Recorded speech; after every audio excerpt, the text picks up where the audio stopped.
Oh, hey, everyone. Oh, hey, everybody. Hey. It's me, Bingo. Hi, I'm Bingo, and it's time for the Halfway Okay program.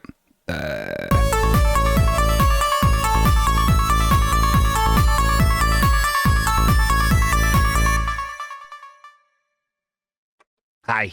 Hey. It's a weird... this is... Okay, so I'm doing all kinds of weird stuff. You know what I mean? Being a little weird little guy today online. For you, my little digital family. Can you believe it? We are drinking coffee. I'm very full of food. I had Chipotle's. Oh, God, I had a whole Chipotle's burrito. I feel like a big stuffed pig. I feel like a little pig. What am I going to do? You know, drink coffee. I'll tell you one thing, though, everybody. It is, we are here, and we're having a nice time. I would like to do a quick say hello. I would like to do a quick say hello to everyone in the chat. If you want to be said hello to, make sure you've chatted. I'd like to say, in the car the other day, I had an idea. I was like, I should, instead of the Amazon Prime wrap that everyone loved, I should do a rap. I should freestyle rap saying hello to the people that are in chat at the top of the show. So I'm gonna try this. I don't think this will be good because I'm not a freestyle rapper, but I like to do it. Okay, ready?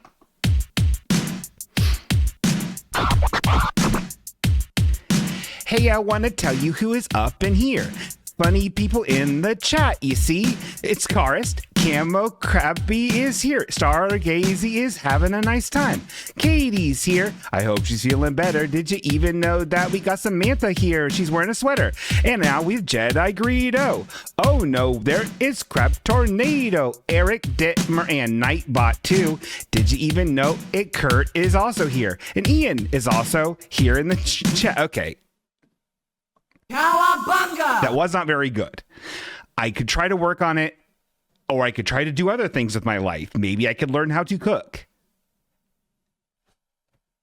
I don't want to. I don't want to do that. To learn how to cook. Hi, everybody. Hi. Let's get to it, huh? Let's get to it with the Bingo's Big Life updates.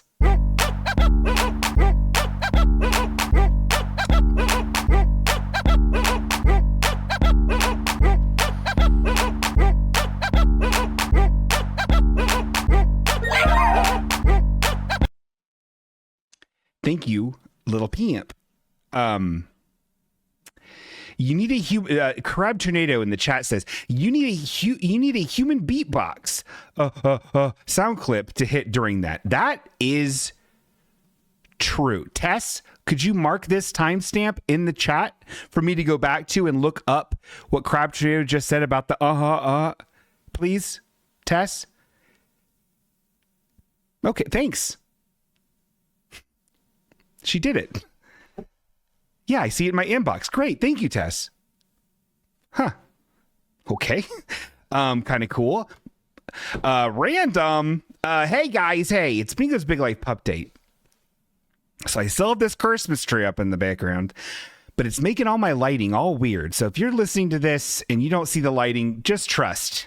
Normally, it's very bright in here. Normally, it's actually very bright in here. But right now, it's dark. Because if not, I have the light on there and the trees there. It blows out this whole fucking thing. I have a lamp in the back. I don't know if you can see. I have a shirt on it to give it some mood lighting. Getting sexy in here. Thank you, Samantha, for the disruptive thing that I don't know how to turn off. And I still can't. I still don't take the time to turn it off. We are also doing something very special right now. We're doing something very special. Can everyone clap for 2 seconds? We're doing something very special. We're trying something out.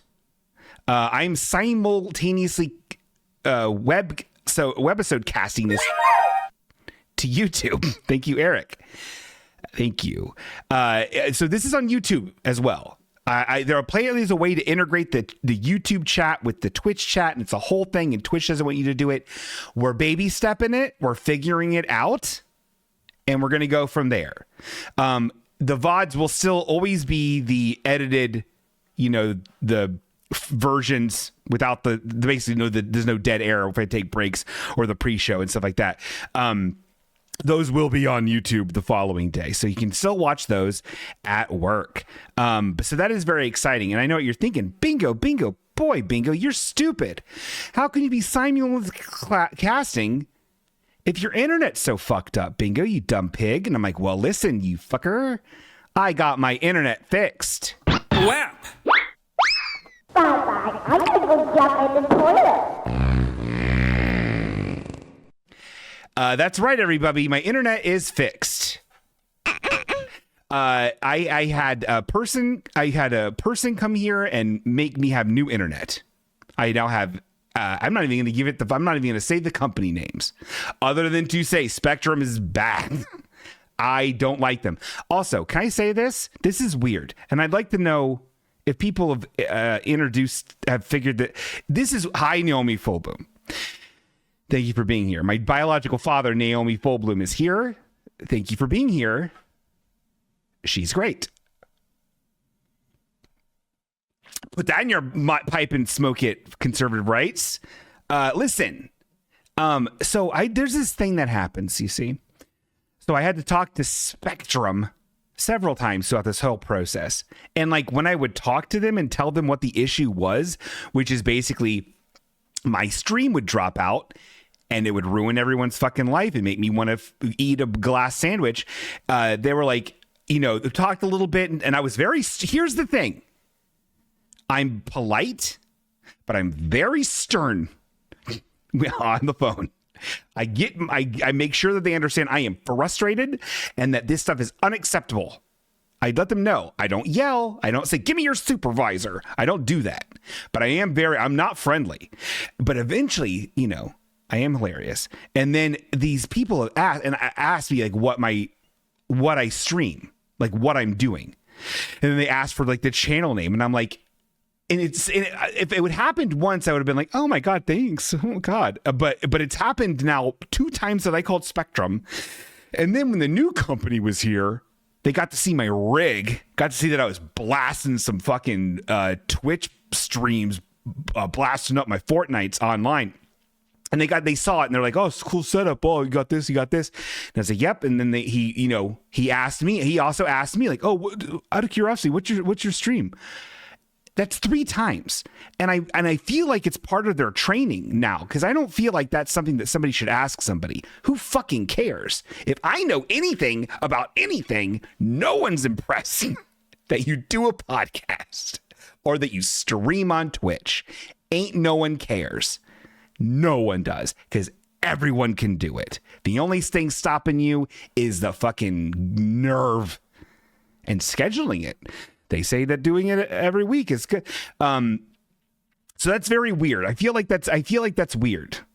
Samantha asks a very piercing question. What if you do OnlyFans? That's none of their business. That's correct. I don't do them. OnlyFans. Happy Turkey Day Eve to you, Greg. Thank you for wishing us a happy Turkey Day. Ian says it's like when I go to Trader Joe's and they're like, that shirt is great. They trained to say that. Here's the thing, Ian. You're not wrong. You're joking, but it's all weird. I feel like everyone's out to get me. Anyway, it was very, very strange. But here's the thing. If any of those 3 people that asked to see this, press 1 in the chat. You get $500. Giving you enough time. Press 1 in the chat. Put your money where your mouth is.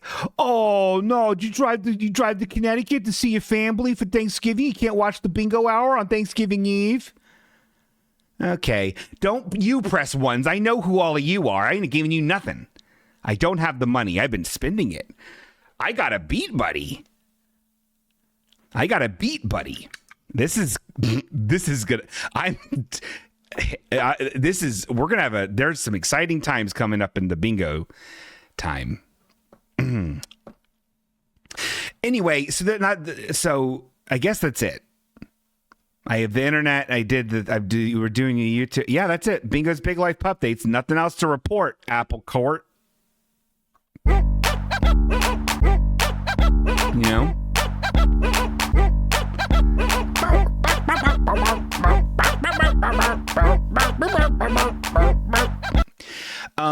Oh God. Oh God. It's don't you know, it's actually poor bingo time.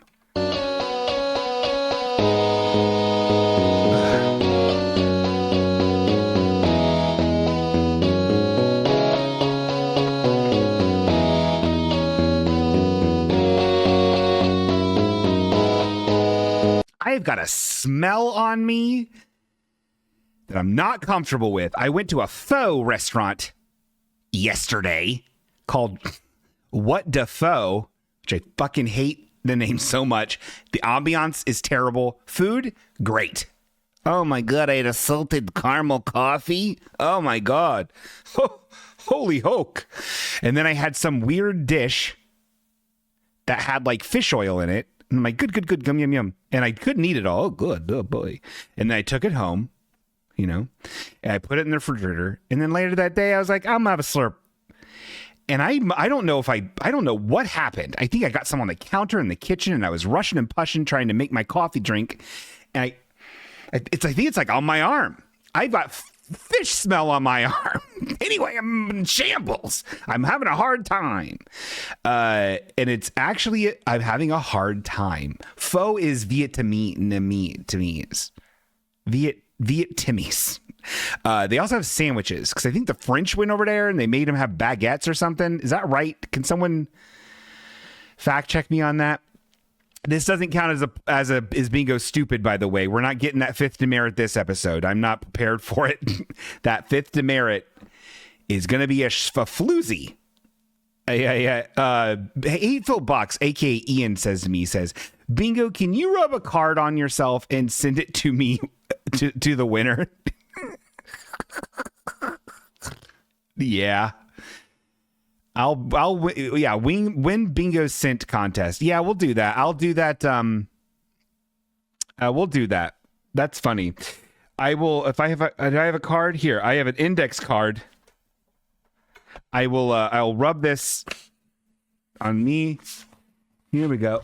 And I will include this in the Name That Name winner, along with the zine and all kinds of other hilarious gifts. I will eventually send these out. I'm not. Who cares? Look, listen, calm down for 2 seconds. So what else about poor bingos in your life, Bingo? Well, don't get too excited. So I'm now fully through the grieving process after the election, everybody. So that's actually a really great thing I did. Where's the button for that? It looks like Bingo's growing. Bingo's growing. We are growing, and I do want everyone to know that. However, I'm still like, here's the problem. So I work at the cat food factory, and I don't know if you know nothing about the cat food factory, but these motherfuckers are pretty conservative, and there's been a buoyancy with some of these motherfuckers. Oh, hold on, everybody. Desiree's interrupting the stream.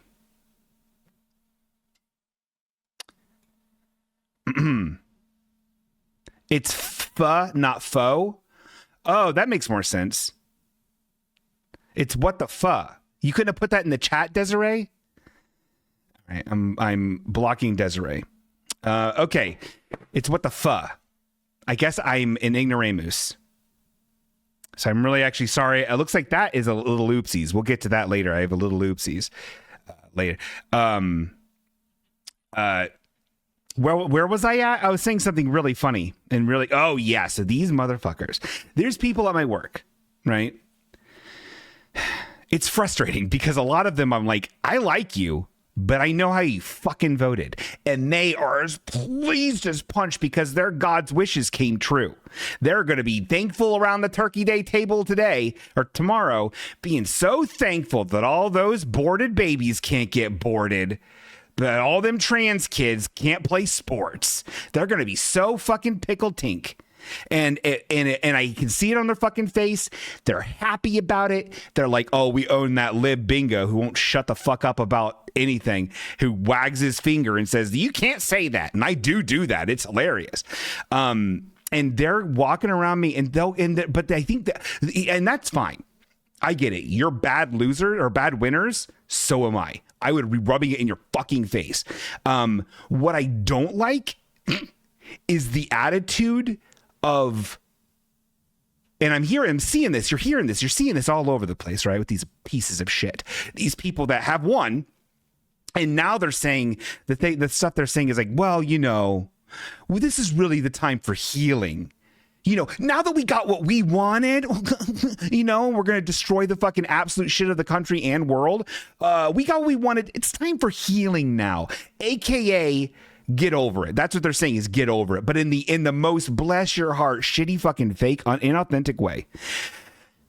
And I feel like, and maybe I'm just looking for this. Maybe I'm just trying to make this be the reality, or I'm looking for it, so I'm seeing it everywhere. But I feel like anytime somebody's nice to me or even wants to spark up a conversation with me at work who isn't part of my sacred few, I'm just like, motherfucker, I hate you. But of course, what I do is like, oh yeah, bro. Yeah, man, that's awesome. Out of sight. Whoa, yeah, hey, Turkey Day, man. Totally mac out on some mashed potatoes, dude. Because what am I going to do? I'm a coward, and this is my place of business. I can't ruin it. I need the money. Got to buy Beat Buddies. This thing's great. It's a drum machine. Anyway. So that is a struggle. Let's see what people are pooping off in the chat about. Let's see if anyone's having this other problems as well with their life. Vietnam was invaded by the French. Yes, thank you. I hope Dwibbins finally wins tonight. Dwibbins isn't even here. I think he's mad at me. JK, Samantha says, Obi-Wan says, Greg says, I wonder how happy they will be when we have $5 gas and $10 eggs. Who knows? Aren't eggs already $10? Samantha says, bingo dog. Just keep being a lib and annoy them. I will. Blah, blah, blah, blah, blah. Okay. Too much reading. Anyway, very, very, very, tell them to heal their genital warts. Well, you can heal after a flare up, but there's still viral shedding. Katie says, bingo, I have a doozy of a story for you. Okay. Well, by all means, the phone lines are groping. So feel free to call in to it. The phone is here. Okay, what am I doing?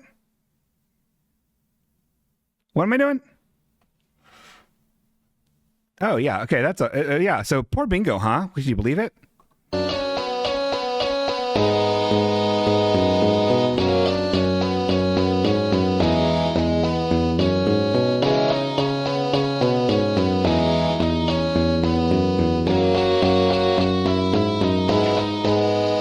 Oh God, guys, I tell you, I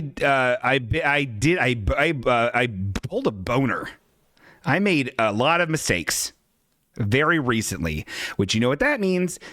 It's time to say sorry, because it's time for bingos. It's time for little oopsies. I made that sound. I invented that tune. I did make some mistakes recently. I'd like to come clean. Firstly, it's not faux, it's pho. It's spelled PHO, but it's pronounced pho. So I did actually make that mistake. That was actually a little oopsies.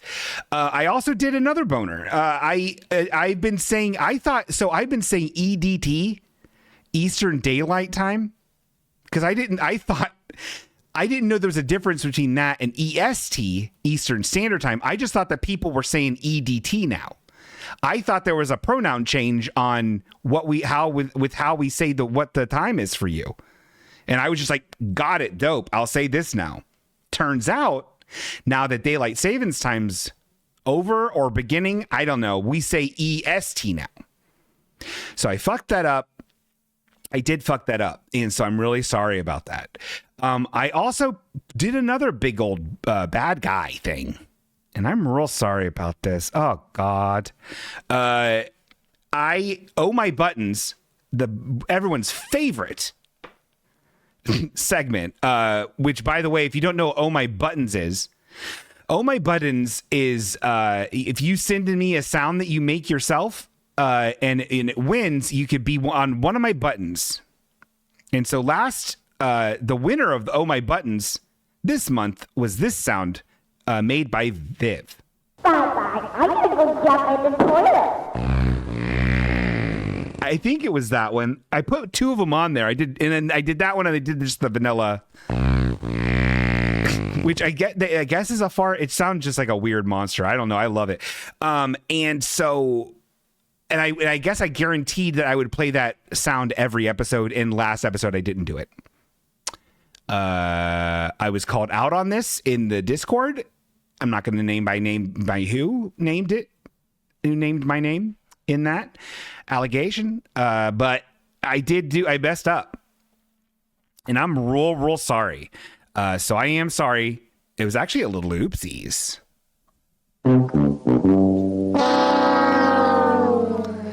Okay. God, you're an exhausting person. Bingo. Thank you, Naomi Fullbloom, saying it's okay because I didn't have an internet. Yeah, my internet was bad. Oh my God. I'm looking at the kbps's of this puppy dog. It's in the fucking 4500s, 4600s. I swear to God, how is not everybody on fiber optical internet? It's $10 cheaper than Spectrum, and I get a gift card. They're sending me like a $200 Visa gift card, which I feel like is a scam. I don't know what I'm going to spend it on. Probably funny shit. Okay. I don't think they're going to send it to me. I think it's a scam, but I gave them my social security. I didn't. That's a joke. Anyway, listen. I did want to say this. We got no silly mail today. We got no goblin mail today. But I do want to tell everybody that you can do that. If Christmas is around the corner, little Jack Horner, and if you want to send me something to open up on the Christmas show, which will be several hours long, why don't you go and clark that over to Halfway Okay, P.O. Box 441, Dayton, Ohio 45409. Clark that over, and don't, make me a happy boy. It doesn't have to be nothing good. Send me garbage. It's funny. Send me something funny. Also, I'm doing a big old stream. It keeps on fluctuating. I was telling people, I was like, I kind of spitballing ideas. And I was like, yeah, I think I'm going to start at like noon.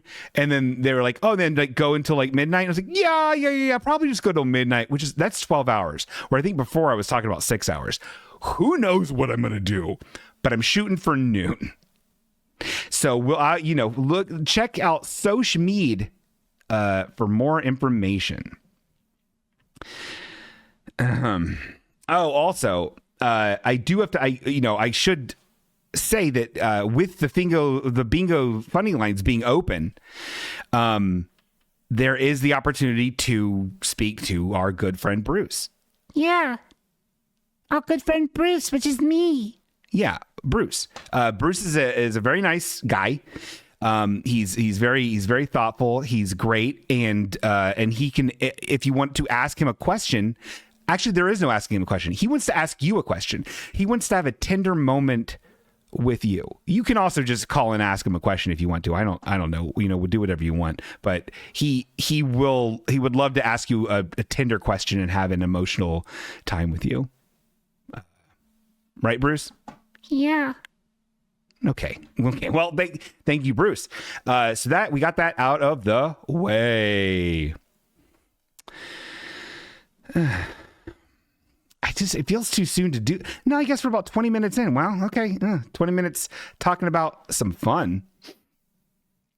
Okay, we're gonna turn off phone lines real quick. Sorry. Oh, Bingo, your internet seems better. If you read this, you have to be silent for 3 seconds.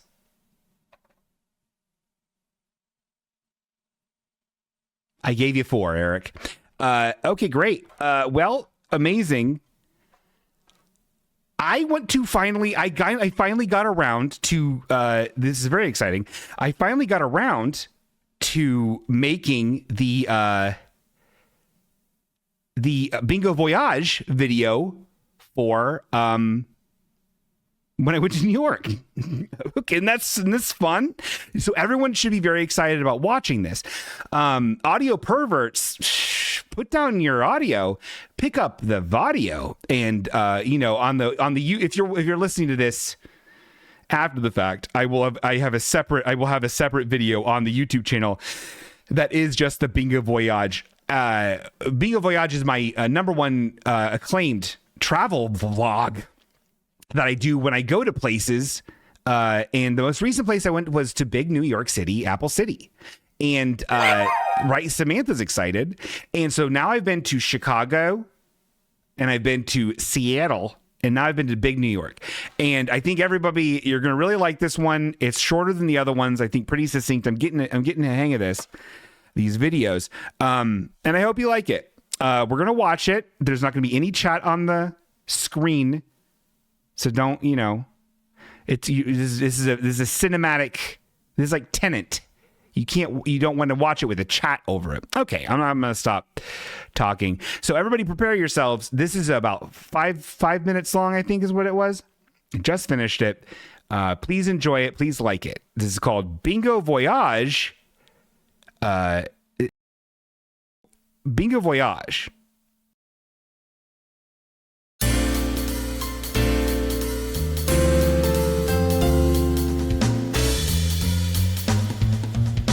We finally made it, folks. The ultimate destination, big New York, Apple City, the no-sleep zone capital of the world, and the setting for almost every movie or TV show anyone has ever cared about.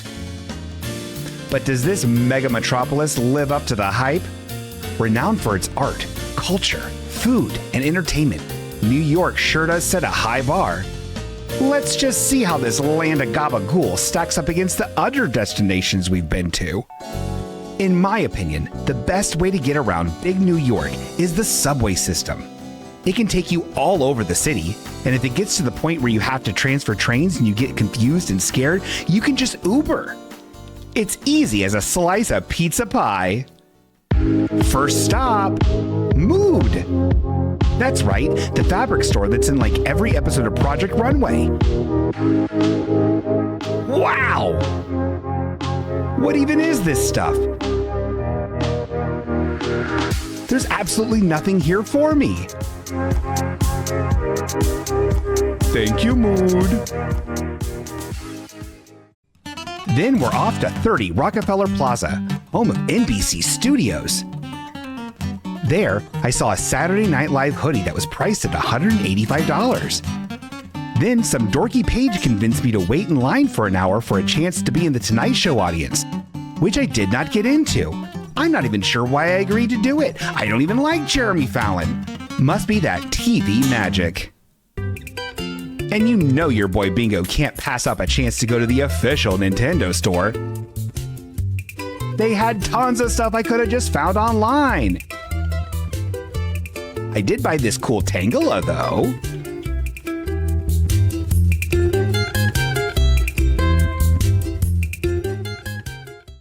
Brooklyn, New York isn't just the home of the Mario Brothers, Kid Jay-Z, and the Brooklyn Nine-Nine crew. It's also got great food, bridges, and a wild nightlife.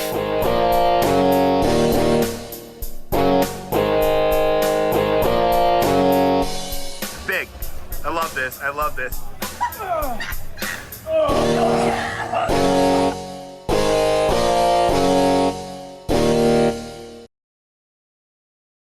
Times Square has to be the worst place I've ever been in my entire life. I don't ever want to go back.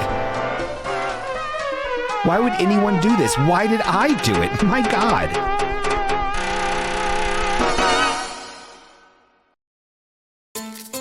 know Bingo be shopping, and New York has a one-of-a-kind shopping experience you can't find anywhere else.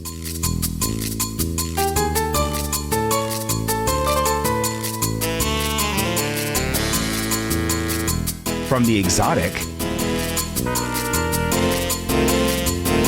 to the high-end chic. If you need it, they got it.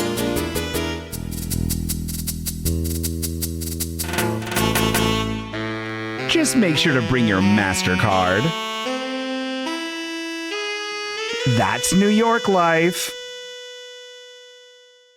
All in all, New York rules, and I cannot wait to go back. Still, I can see why some say New York is a lonely place. You're surrounded by so many people focused on their own journey that nobody even notices that you're there.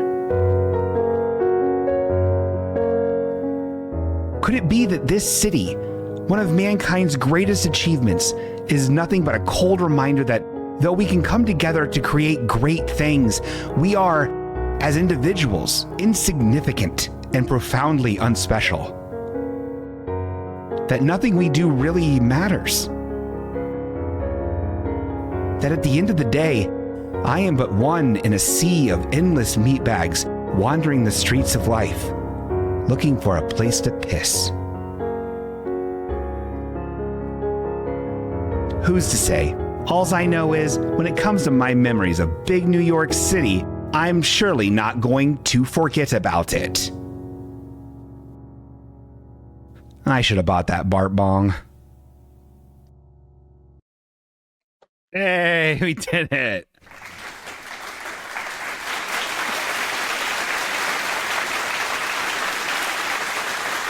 That was my trip to big New York. I was realizing when going through, thank you very much for liking my video. If you want to know what it's like to be in Seattle and Chicago, those are on there too. Was that a Bart set? That was a Bart bong. That was a Bart bong.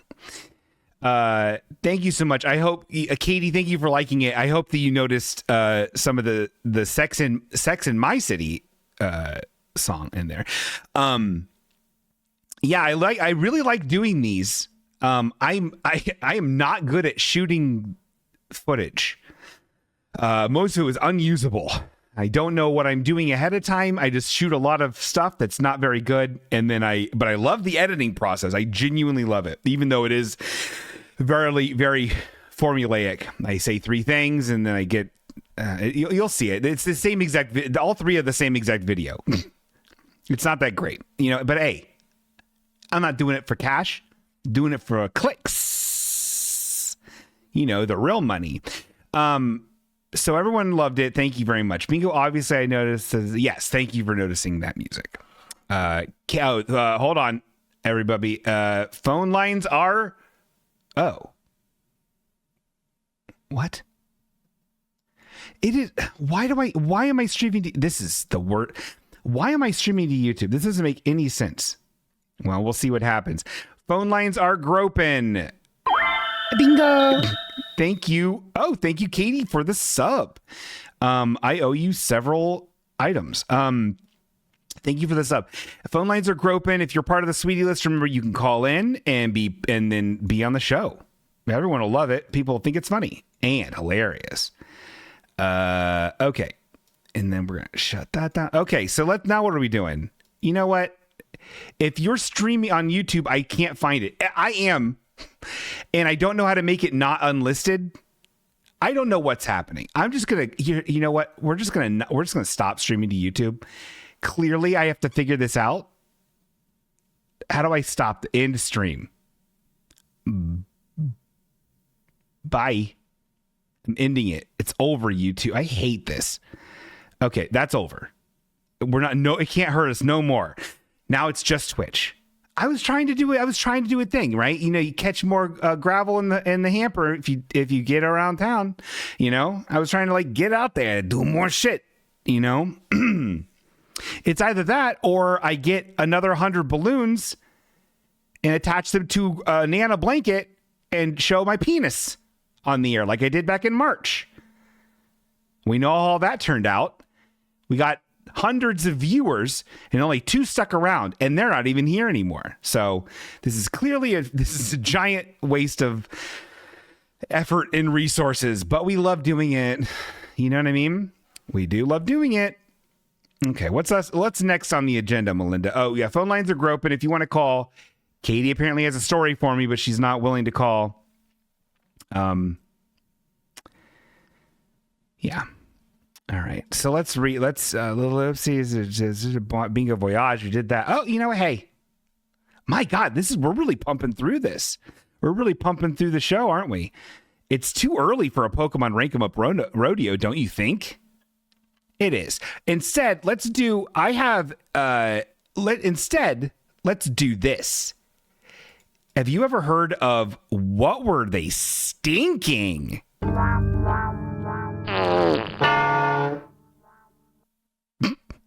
What were they stinking? This is the segment, folks, where I find things that in the world organically. Sometimes people hit me to them, and then I'm like, and I'll be like, what was the person that was doing this? What was their thought process? All this is fucking jacked. I hate this. It's different than Pretty Police. That's specifically design. And it's also different than Bumper Grumbles. That's also kind of what, that's different because those are on cars. See? Anyway, so this is interesting. This is very weird. And I don't like this. Apparently, Smoke on the Street, and this is based off of what somebody told me, what I saw on Twitter, what I saw in one video, and the only video that I could find 10 minutes before the show started because I was like, oh yeah, that. Apparently there are churches, again, there's only one video, there's only one proof example of this. There are churches in this God's America that are singing, giant choirs worths of people singing like a prayer, the Madonna song. Are you familiar with that one? Let's give it a listen and watch these church people sing it.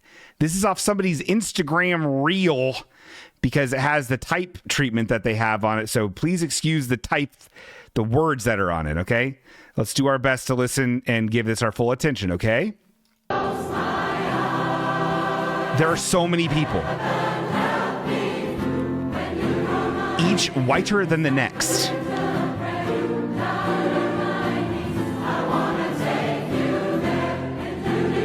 Countless whites.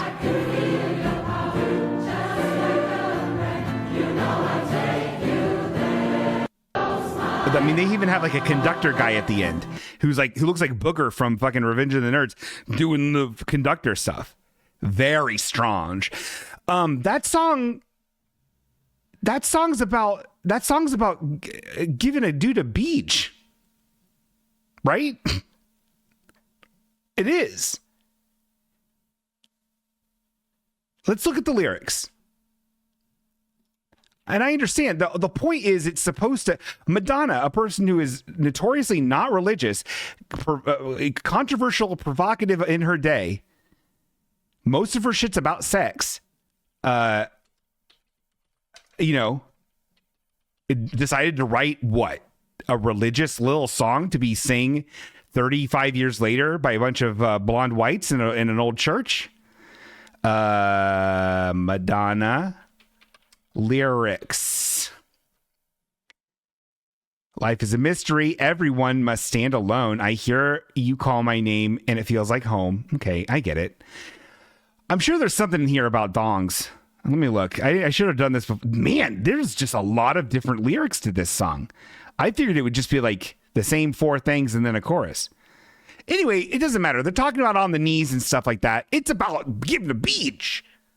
I'm not trying to be shock jock. I'm not trying to be Howard Stern over here. Baba Booey. Madonna described the song as being about a young girl who is so in love with God that he is like a male figure in her life. Yeah, I saw that same blurb. But then also from the 80s when this first came out, it was described as a controversial song. I'm down on my knees. I want to take you there. When you call my name, it's like a little prayer. I'm down on my knees. I want to take you there.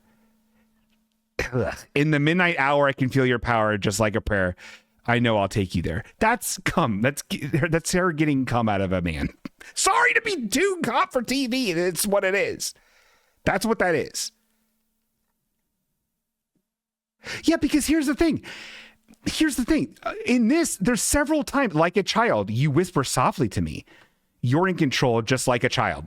Okay, it doesn't make any sense. Now I'm dancing. All that makes no sense. But in 2 instances now so far, God is literally talking to her.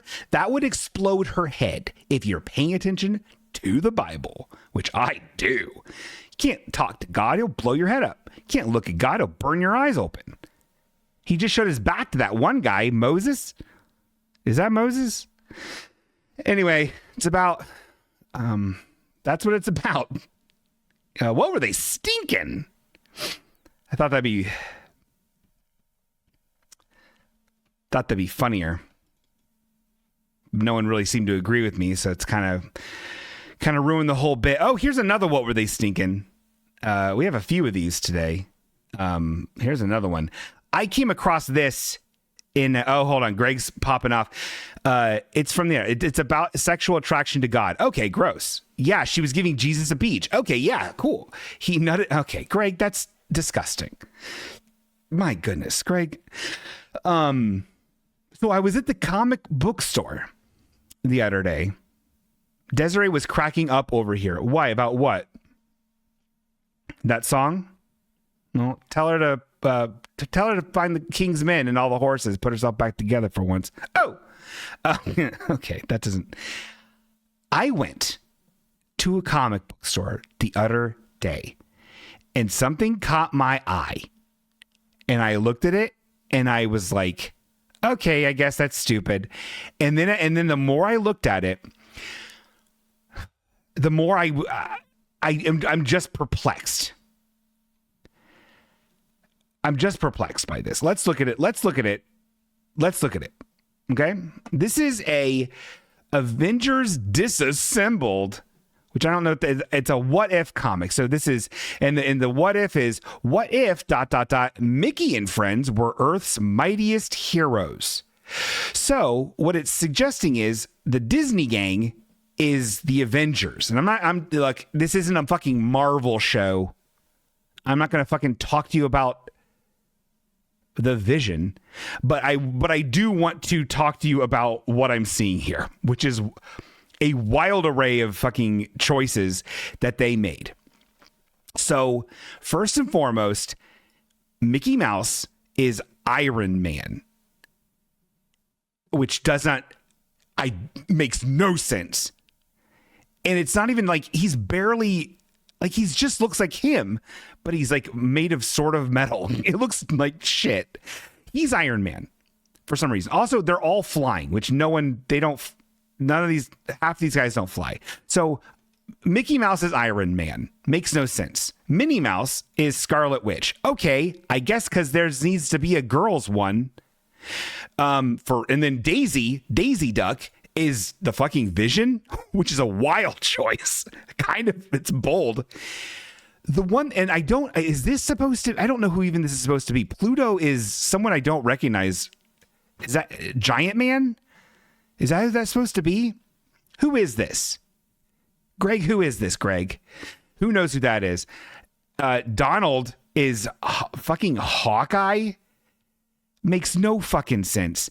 And then in the forefront is Goofy as Captain America. I do like that he has his hat on top of the Captain America like cowl. That's very funny to me. But that's so weird. Why would you make Goofy Captain America? It's very strange. Also, Hawkeye Donald's bow and arrow, it doesn't have like a piercing arrowhead. It has a boxing glove. Get it? Anyway, I hated this. That must be Giant Man because Pluto's gigantic. And also, Pluto doesn't like. I don't know. He's emoting like a comic book character, not like a fucking Disney guy. This is very. Samantha asks a very good question. Who is this for? I don't know. This is literally like, I think people were just like we get that 100 years ago, Disney bought Marvel. We've known that. We're done. You don't need to do this anymore. Spider-Man's at Six Flags or whatever. Wait, where is it? Disney World. Great. I'll go on the Hulk ride at Disneyland. I'll get a Star Wars guy at Disneyland. Great. You own it all. Congratulations, Disney. You did it. But this is just lazy and bad. And this is apparently, I've never heard of this. I've never heard of this Avengers disassembled thing. But this is issue 500. This is what you decided to do with the 500th issue. This is it.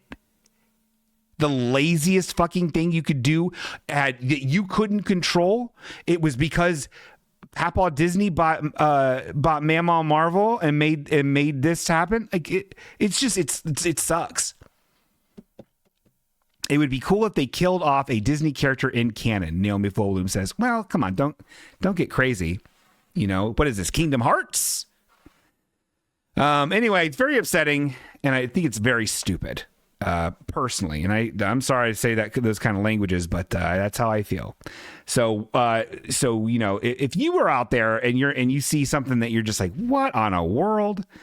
You got to ask yourself, what were they stinking?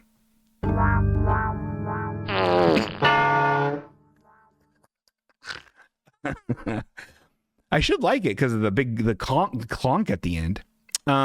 Goofy dies in Kingdom Hearts 2. That's true, Star. I don't know if that's true. I think I heard that. Is that true?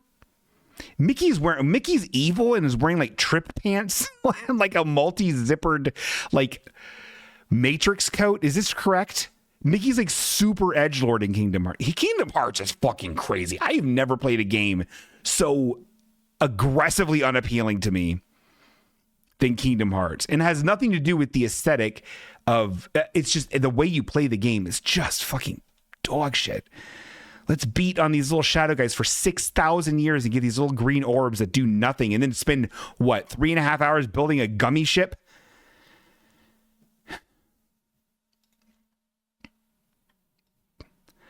Oh, okay, hold on. Greg just cracked open something here. Cracked open a big old can of information here. So this is apparently, I mean, this makes sense.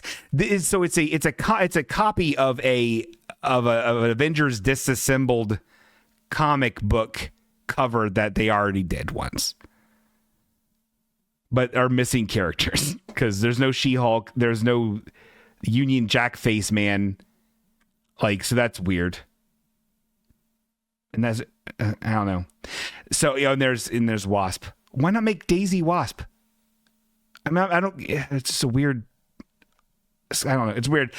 Great. I assume that it was comic or mimicking a previously made comic book cover. That makes sense. Still not creative. Still bad. You know what? Let's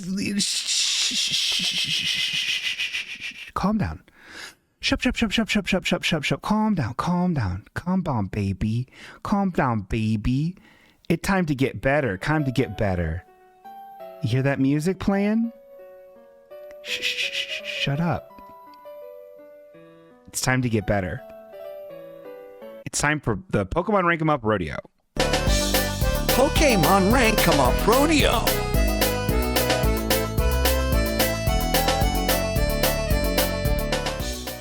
Well, until Mickey revives him or something, but for a second, he dies for real. Wow.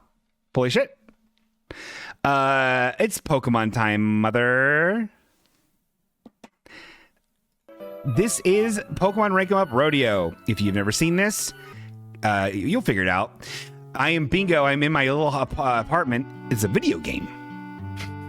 And we rank Pokemon we randomly get Pokemon. We rank them against the Pokemon we've gotten before to see which is the best Pokemon according to me. Does that make sense? And I am at my desk, like I am in real life. And I'm saying to the computer, or to the world, I'm saying, I can't believe Seth is making me go into work on all Thanksgiving's Eve. Okay, sorry. I can't believe Seth is making me go into work on all Turkey's Eve. Gobble, gobble. It's true. Seth is making me go into work. Seth is my boss. And it looks like the cat needs a turkey. That you can see there on the above his head, he's thinking turkey. So let's get a turkey. Let's get a turkey for my sweet cat. No mail today. Every attention to detail. No mail today, gobble gobble, when I try to get mail. Let's go. There's no sidewalk here. I have to walk on the road. Let's go to the bowling alley. And maybe on the way to the bowling alley, we will... Oh, this car is still blocked off with all this garbage. Let's catch a Poke... Ugh. This fucking gross guy. Scorch. Ugh. Let's capture Scorch for once. Okay, Scorch is a giant fire centipede. Bingo, how close are you to getting that Bart statue? Karis, that's a really good question to ask. And let's go to the store and actually check. But first, let's rank this crank. So Scorch is cool. Scorch is cool. I like bug Pokemon, and I think fire Pokemon are underrated. And I love seeing combinations that aren't just firefighting. What do you think, Scorch? I will say that early in the Pokemon TCG Pocket for that mobile app, Scorch was kind of my go-to fire guy until I got better fire guys. He is just gross looking. He's angry looking, and you can't, like, there's no... A lot of Pokemon, you could imagine, like, oh, I work at a coffee shop and this Pokemon helps me, lift some boxes sometimes, or is happy to greet people as they come in, right? Pokemon living in the real world and along with humans is a fun thing, not just battling each other. What the fuck does this guy do? What's this guy gonna do? Gonna be at a daycare handing out fucking cups of milk to the children? More like cups of soy milk and oat milk with the way these kids are these days. Anyway. This is just a beast that lives in the fucking volcanoes as far as I'm concerned. I can't deal with this guy. I can't see a life with him. You know what I mean? But at the same, I like him.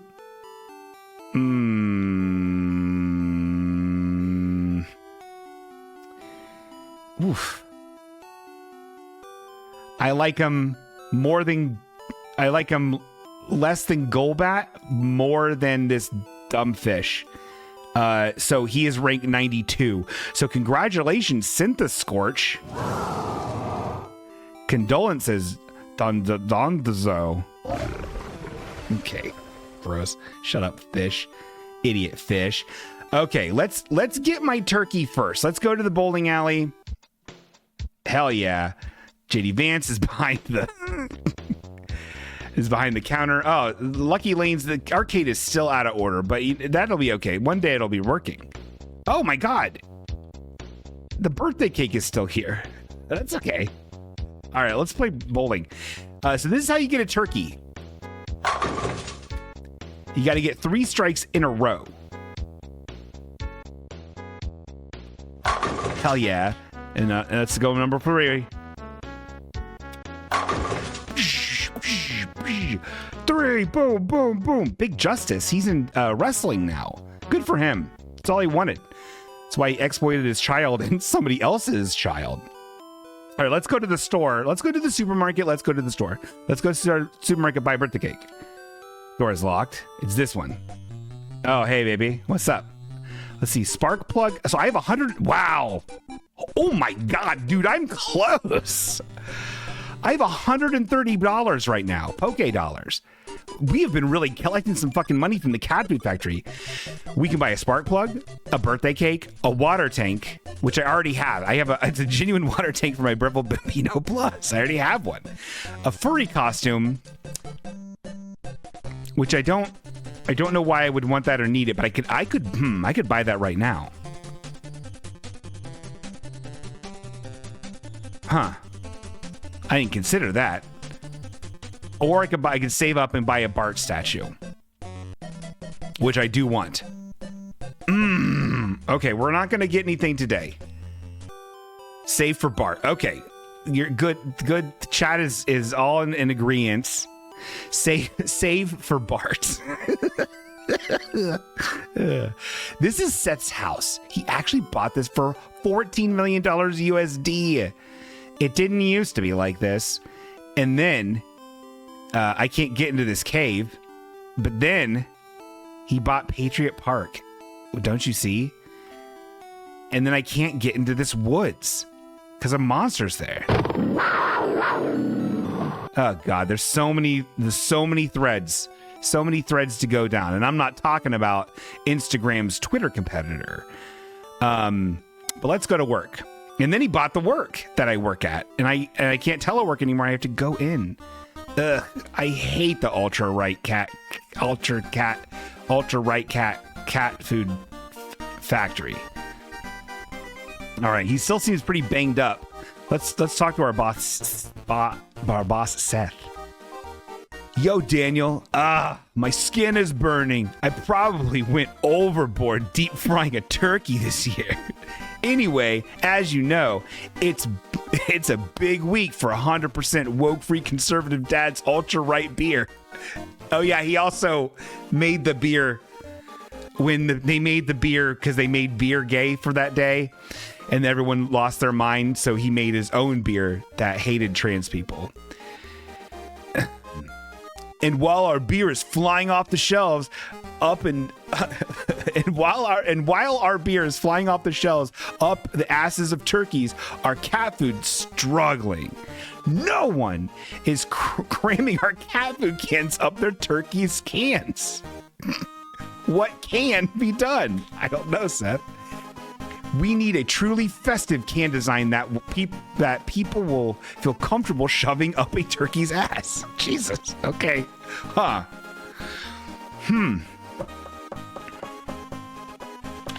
Okay, let's give it some thought. Let's get to my workstation computer and start drawing.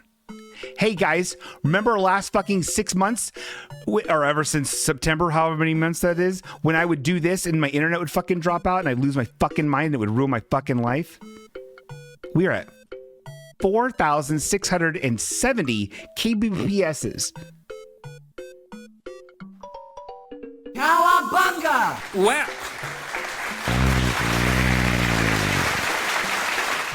That's all I gotta say about that, son. Okay. So let's really think about it. Let's really give this some thought.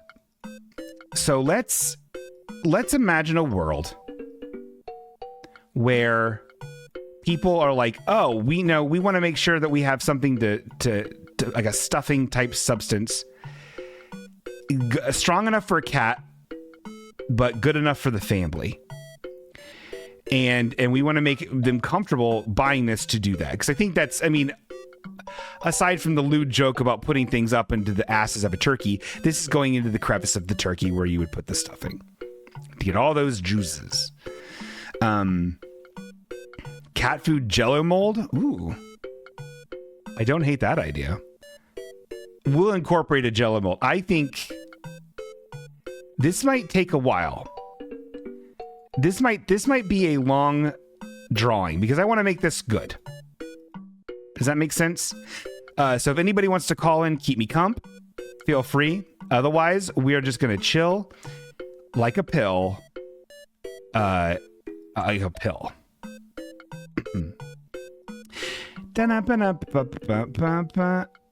Thanksgiving, huh? Anyone having a nice Thanksgiving? Press 1 in the chat if you're spending Thanksgiving with your family.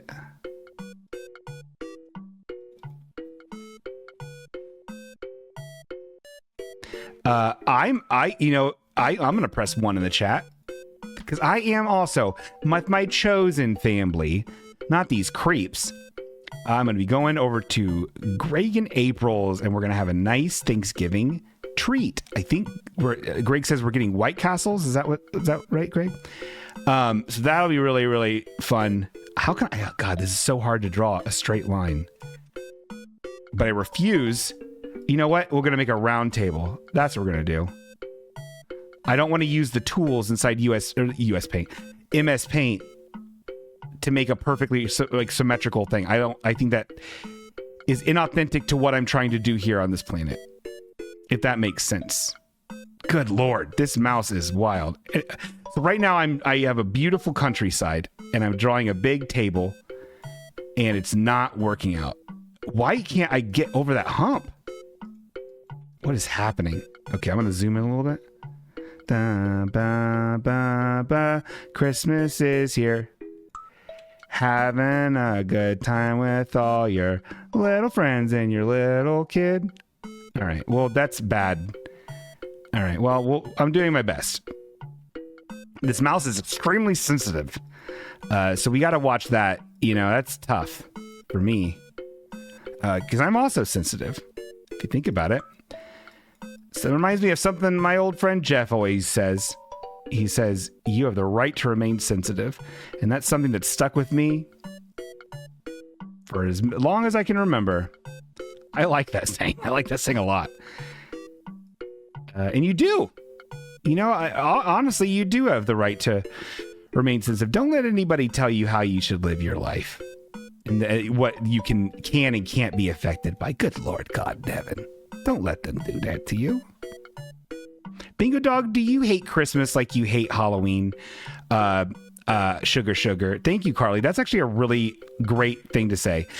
I will say I've been down on Christmas for a very long time. And this year I'm up on it. I'm into it. I'm into it this year. So that's cool. So normally no. Recently, yes. More recently, no. And I guess maybe it's just shifting stances with Halloween. I don't hate Halloween. I'm just like, fucking, what are we doing? I do think that most people, the way they decorate for Christmas sucks. It's either boring or inconsistent. And if you're going to do classy Christmas, I feel like you need to do it flawlessly. But yeah, the inflatables, I hate it. I am a fan of plastic 50s tacky gross Christmas. That's why I have a pink tree. I like Rudolph the Red-Nosed Reindeer, the Rankin Bass shit. I like that tacky shit. That's the kind of shit I'm on, if that makes sense. And I really like that stuff. I think it's cool. All right, everybody. So we have Jell-O mold. We have turkey. What are some other items we can put on this table into these white dishes? We're making a Thanksgiving table out in the middle of a field. And I'm going to have a bunch of dishes and we're going to fill them. My God, this is so hard to draw with this mess. I'm not making excuses. I'm making excuses. What are some items we can have?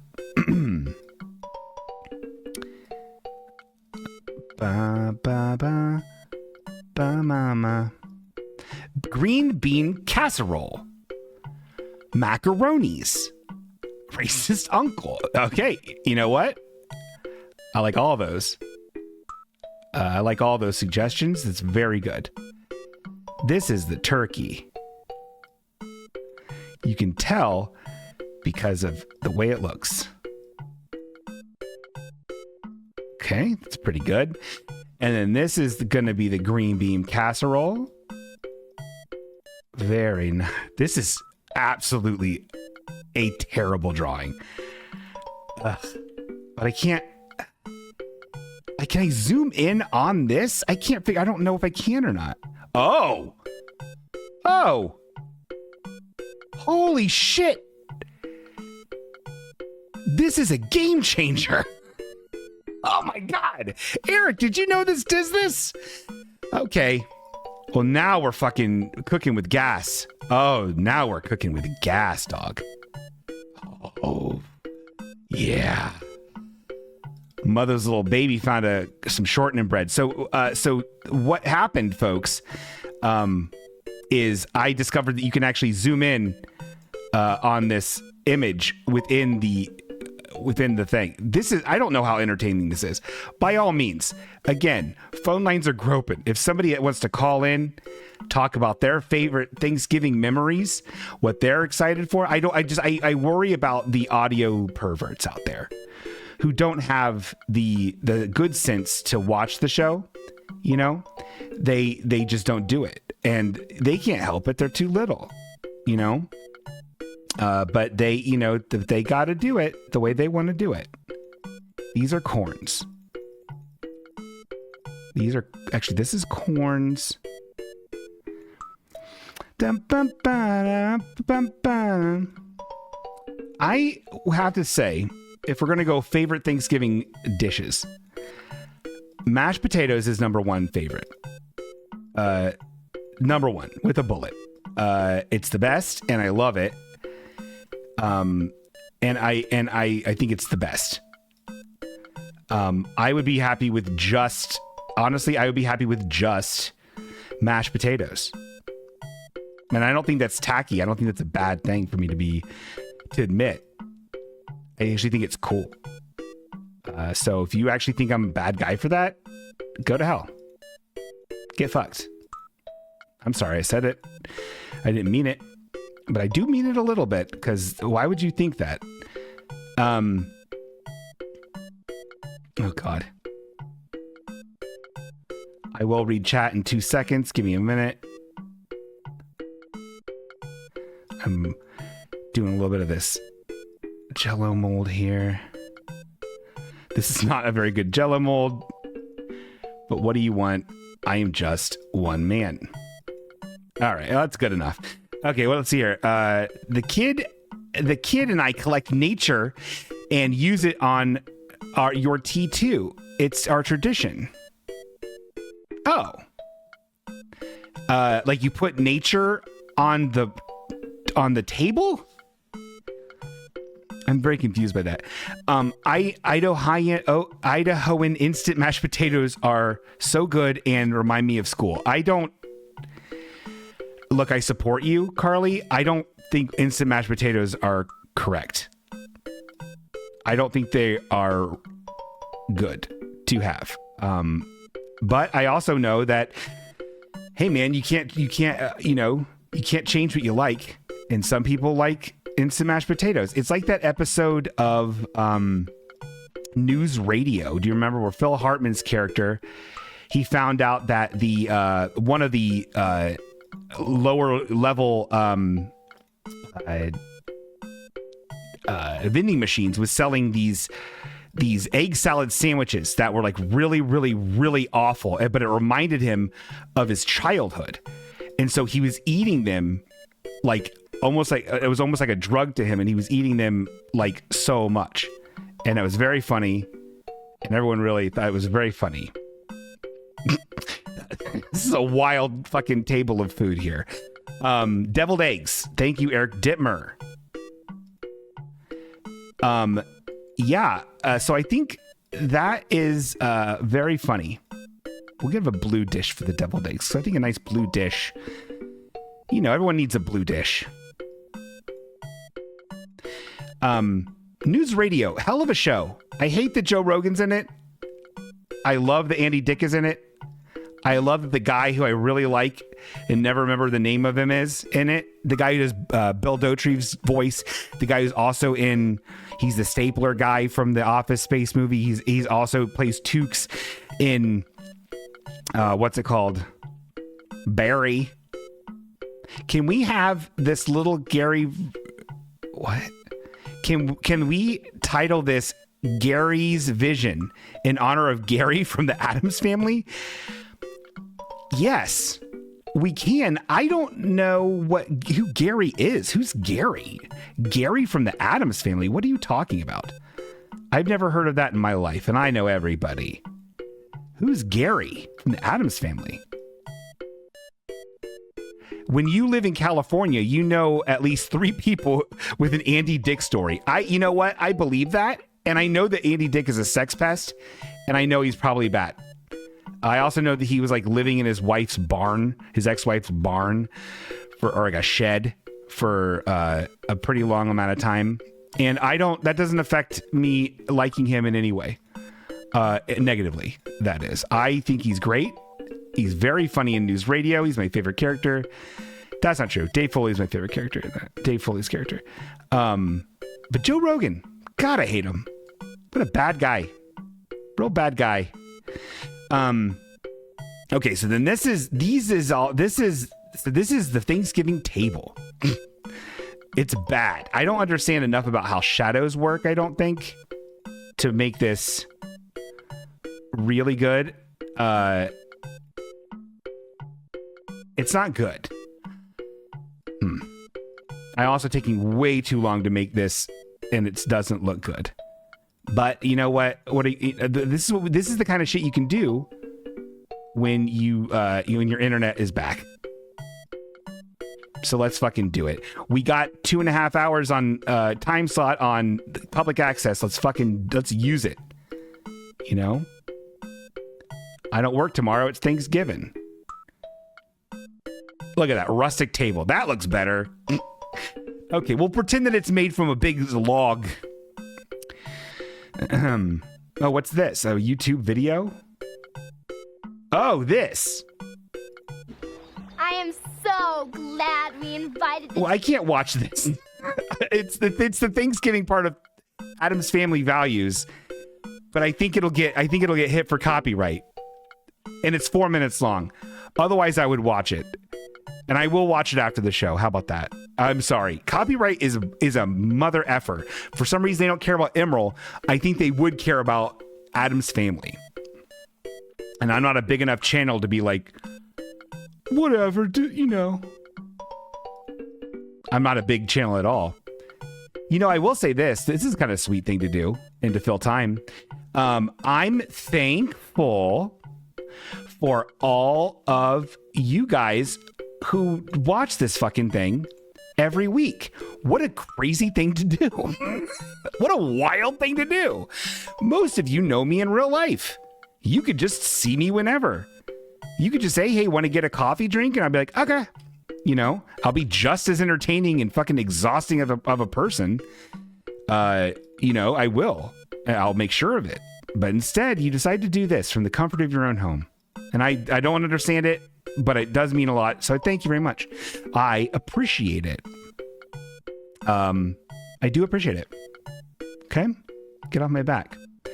What color is a good color for a pilgrim cat?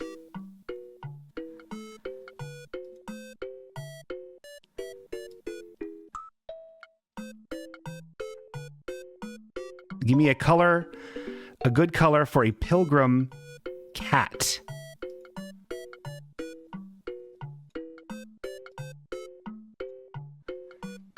Light brown.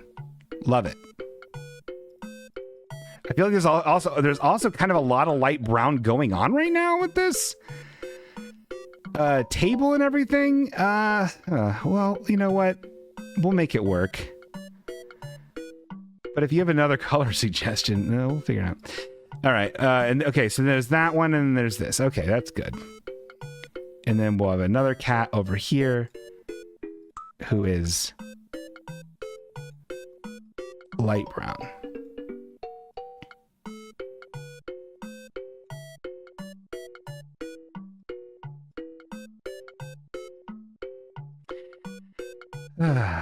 Well, I don't know where Dwibbins is when you need him. Usually I really depend on people for making this segment better by calling in.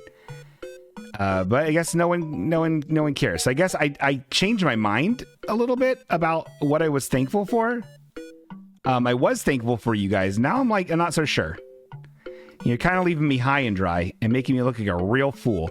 How many people that are, listening to this, enjoying this audio only version have now already clicked off and they're like, you know what? The Pokemon thing was cute at first, but now it's really lazy ever since either they had the kid. They don't really do anything except for, just have a prompt. There's no more adventures. What's going to happen? What's in the cave? That's what they're thinking. And I'm like, yeah, I know. It's crazy that they even do this. I'm very thankful for it. But these people, how they think, and they're assholes about it. They're real jerks. And I would never think that. I don't think that. Oh, whoops. This is like this. And Alt is what we do to zoom in. I like hearing you ramble. Naomi Fullbloom says, well, great, thanks. I hope that well, all right. Well, it's very uncomfortable. It's very uncomfortable.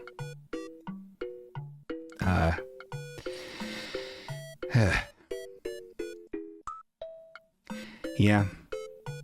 There was some people have fish.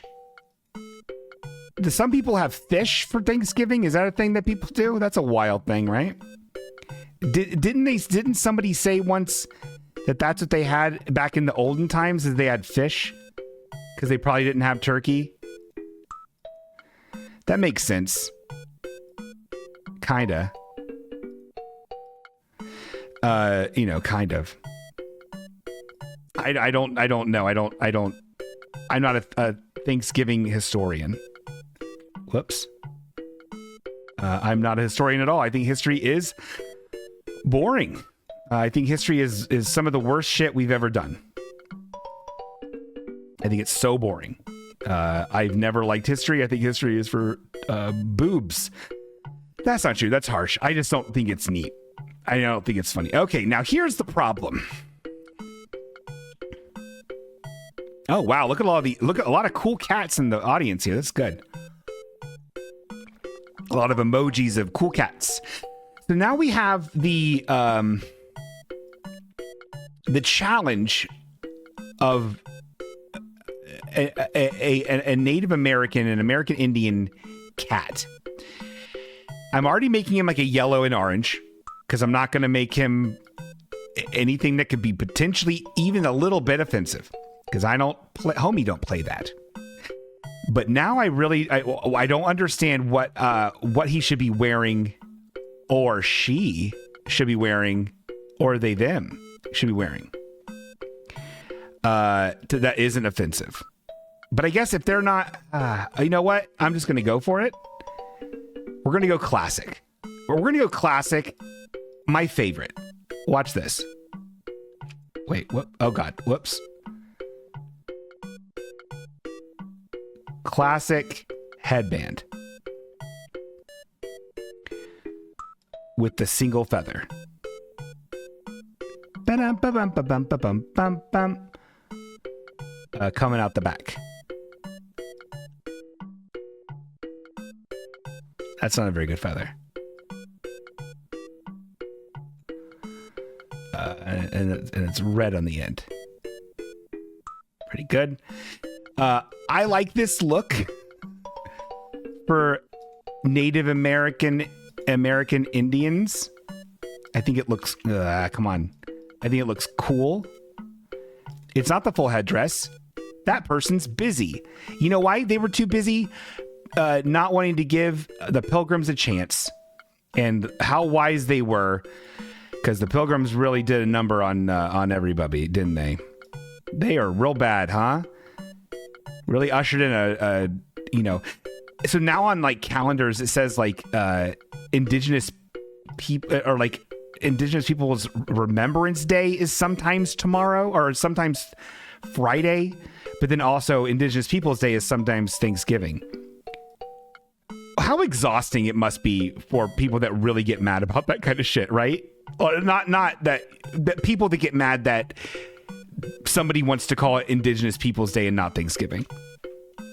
Could you imagine them getting their calendar that has like fish on it or lighthouses, and they look at that and they are just their whole month is ruined because of it. They're so mad. I can't believe that take away Thanksgiving. You belong in America. Oh, God, I'm an American. And they're that mad. And they are. They're that pissed. So pissed that they fucking won them election. So pissed they won the fucking election. Good Lord. We're going to make the Native American one extra cute.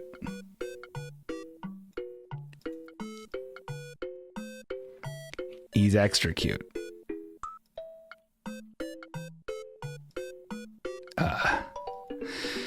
My God, this is taking forever. The table needs some Klargman's creamed corns. Oh my God, man. Karist, I've always said that you're right, and I mean it, because you are. Bing bong. Dum dum dum dum dum dum dum. And everybody's gonna find their way. Okay. We'll give the little Native American a cool little pink outfit. Pink's cool looking color. Great. Look at these fucking guys. I like them quite a bit. Oh, look at them. I didn't think I'd like... Man, the zooming in is a fucking game changer. These things are about to get a lot longer. A lot longer. Which is going to be great for everyone. So you know everyone loves a Klargman's. You know how you know everyone loves a Klargman's is because it's Thanksgiving. And everyone loves a Klargman's creamed corns as much as they love their own children. Klargman's. Official sponsor of Halfway Okay, at least it was last year. We kind of lost that. We lost that thread. We lost the account. We did lose the account. All right, that's good enough. This is pretty good. We'll put some cool clouds up in the sky here.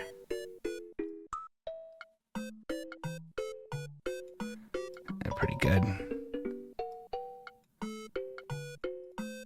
Okay. This is nice. Maybe a little more patches of green, the grass a little bit here. Nice grass stuff going on. Yeah, it's good. You know, because they don't have grass cutters. That looks bad. We're not gonna have that. Okay. What am I calling this again? Sorry, I forgot the name of it. Tribute to Gary. Is that what it's called?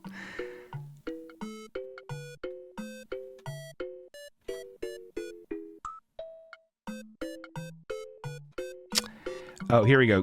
Gary's vision. Love it. All right, let's see the let's save this. Remember, we're about to vote here. Gary's vision .png. Yeah, PNG. Let's save it, and now let's vote. Remember, everybody, you can vote. It's about 90 seconds. And you do that with Nightbot, the power of Nightbot. Type 1 star, 2 stars, 3 stars, 4 stars, 5 stars, depending on how good you think it is. And, you know, and we're calculating it right now. And remember, if you don't see your name in it saying thank you for your vote, you didn't vote. So make sure it says, oh, thank you, Julie. Thank you very much for the 5 stars.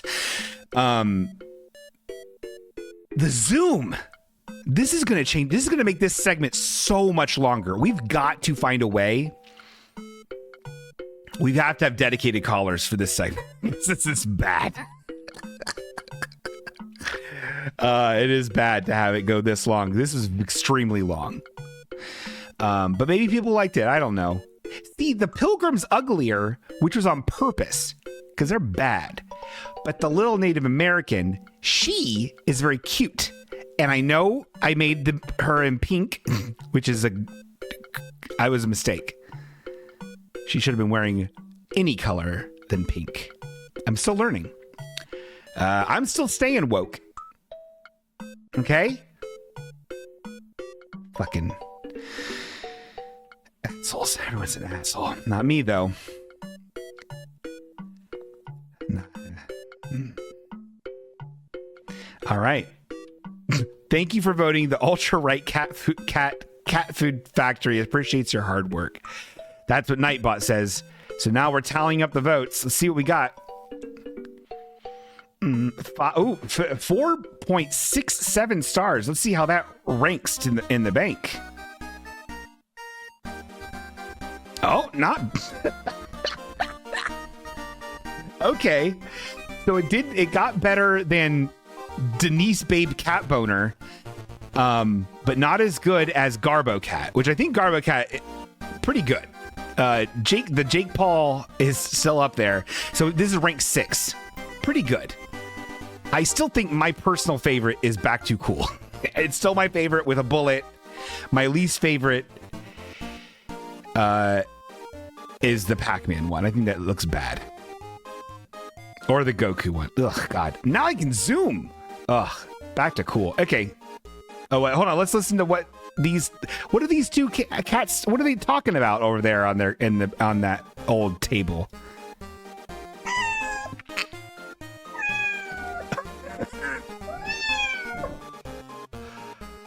Wow, it sounds like a rousing conversation. Let's talk to the boss. Incredible work, Daniel. The algorithm has deemed it a huge success. You are truly a high roller. Well, thank you, boss. I hope your skin continues to burn. Let's talk to Susan. Wow, the algorithm was very impressed with your performance today, Daniel. You earned 15 Poke Dollars, 145 Poke Dollars. We're gonna have that Bart statue before you fucking know it, son. That's exciting. All right, let's catch another Pokemon. Ooh, you know what? I'm feeling this patch of grass right here. I'm feeling it. We got to get one more Pokemon, then cook the turkey, and then have a happy Thanksgiving for all. Interesting. Fascinating. You know what? Fascinating. Let's capture. You know what? Let's run. Damn it. I did it. This is. My name is Forrest. I just want to listen to it. Waiting for the bus with his hands in his pockets. He just kept saying life is like a box of chocolates. Jesus Christ. He's gone, I hate it. What's in his head? He's gone, he's gone busy in bread. Gone for the big. Okay, I'm done. I don't want to do it anymore. We're done. We're exiting. All right, we're capturing. Bingo used Pokeball.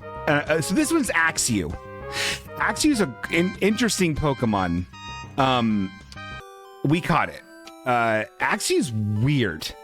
I love Axew. All of its other evolutions I don't like. It's like a dragon type. Steve, correct me if I'm wrong. Is it just pure dragon type, or is it like dragon steel or some shit? It's dark. It's like a dark greeny gray on its head, a lighter greeny gray in its body, and it has these big tusks. But it's cute, little red eyes. It's a cute little guy. I like Axew. I like to axe you. Do you like Axew? You know what I mean? I would like to axe you that, though. I think I like Axew more than this fucking gang of chunks. I like Axew more than Rhydon, but I don't like Axew more than Duosion. So, rank 42 is what you are, Axew. So congratulations, Axew. Condolences, Rhydon. He's like, Rhydon, I get it. I'm just a big guy. You know? All right. Let's.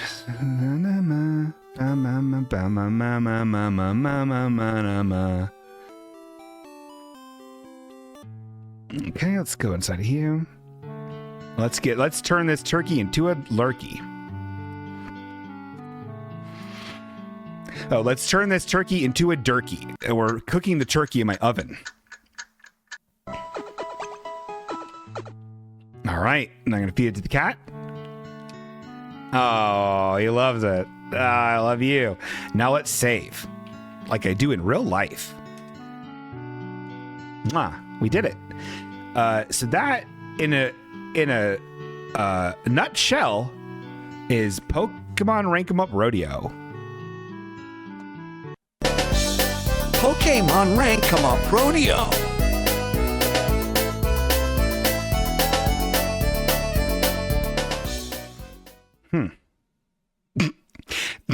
Okay, so this is a fun one. We haven't done this in a while. Oh, brother, nothing like the holidays to remind me of how hopelessly alone I am. So it's actually, don't even know, it's time for sexual bingo. Sexual bingo.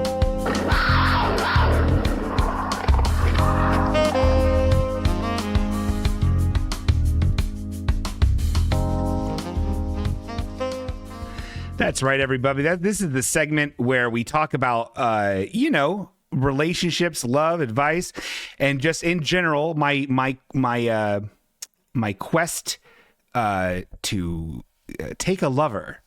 These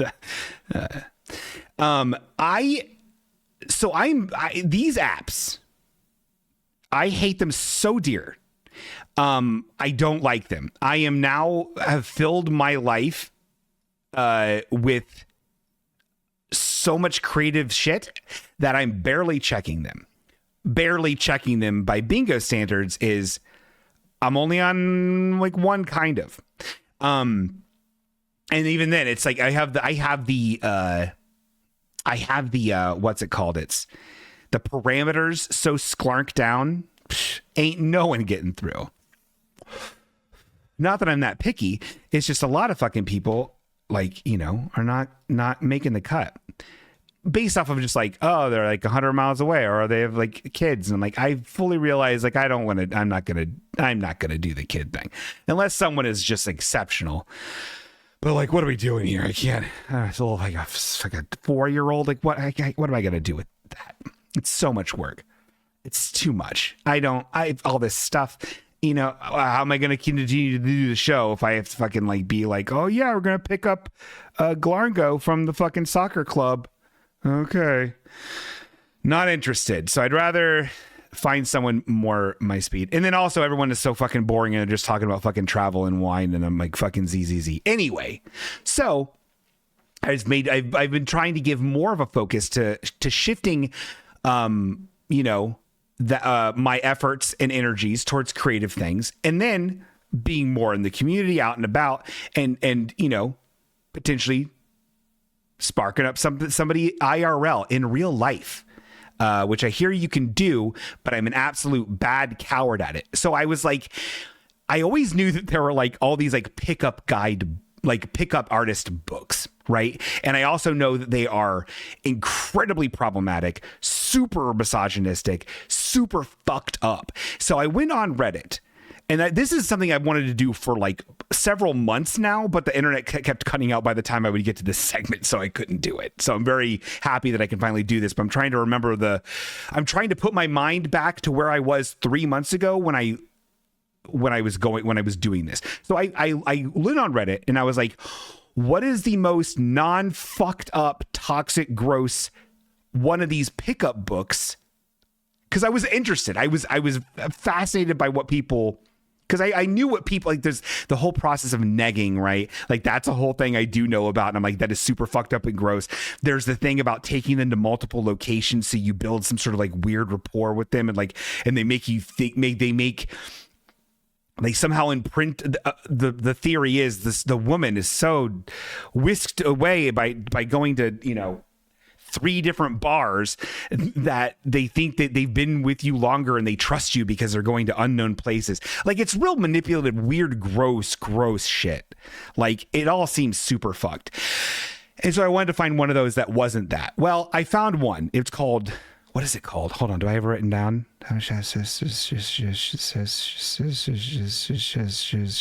Models? Is that right? I think it's called Models. I don't remember who wrote it. Actually, I want to pull it up. We're going to listen to an excerpt from it. I found it incredibly unhelpful and kind of fucked up, but I couldn't stop listening to it because I was like, if this is the best people have to offer in way of like a man trying to pick up a woman IRL, like it's bleak. Where is it? Here it is. Okay. So hold on. Where there? Shut up. Shut the fuck up. Okay. Here we go. Can everyone hear this? Okay. Actually, let's open it in another browser so I can increase the volume if I need it. Is this fun for people? Oh, yes. Okay. Come on, idiot. Oh my God. You're killing me here. All right. Hold on. I have to log into Audible. So, everyone, what is the one? What's the like really the popular one, right? That's like the game. Is that what it's called? Where it's like that's where like the peacocking comes from. Where Tom Haverford like makes fun of it or does some of the actions from it in Parks and Recreation, where he wears like the stupid hat. Yeah, it's called peacocking or whatever he says. Remember that? They don't talk about that in this. I don't think. It's been a while. Cool. We're in. What is happening, dude? Just fucking play. Okay, well, it's not playing in this browser. I have to do it in the other browser where I can't control the thing. This is very annoying. Naomi Folbloom, a real woman, says negging works, and you need a fuzzy cowboy hat. Well, okay, that's shut up. That I believe that to be true. So I'm really sorry if this audio is not loud enough. We're going to listen as best we can. This is the section on humor. And I don't remember a lot about it. I just remember when I was listening to it, I was like, this is so fucking wild that this is what this person is saying. Let's listen to it. I'm sorry that it won't be loud enough. Maybe it will. Pump up the volume. Okay, let's play it. Humor. This is about 14 minutes long. We're going to listen to all of it. So buckle up, cucks. Sense of non-neediness. He also makes women feel humor. Oh yeah, non-neediness is a big thing in this book. Basically, if you act needy, which is basically showing any kind of emotion that isn't just like a direct like I'm a predator to a woman, it's bad, and then they hate you. And honestly, probably true. I'm nearly 45, still single. So let's listen to this. This is great. There's an old saying, if you can make a woman laugh, then you can get her to laugh right into bed. Now, already, God, I forgot how much I fucking hate this guy. What is his name? Mark Manson. Woof. Okay, let's go. Although humor is not a cure-all for anybody's dating problems, it's definitely important. In fact, in many surveys of what women look for most in a man, sense of humor is almost always at the top of that list. The reason is that a strong sense of humor conveys all of the attractive traits of your identity to a woman. Okay. A man who can laugh easily at the world and who isn't afraid to laugh at himself conveys a sense of non-neediness. Okay, well, great. Where's all my babes? He also makes women feel good around him, and therefore, more secure. Okay. A man who is very serious and unable to laugh at himself or the world conveys that he is heavily invested in the perceptions of the world around him, and is therefore needy.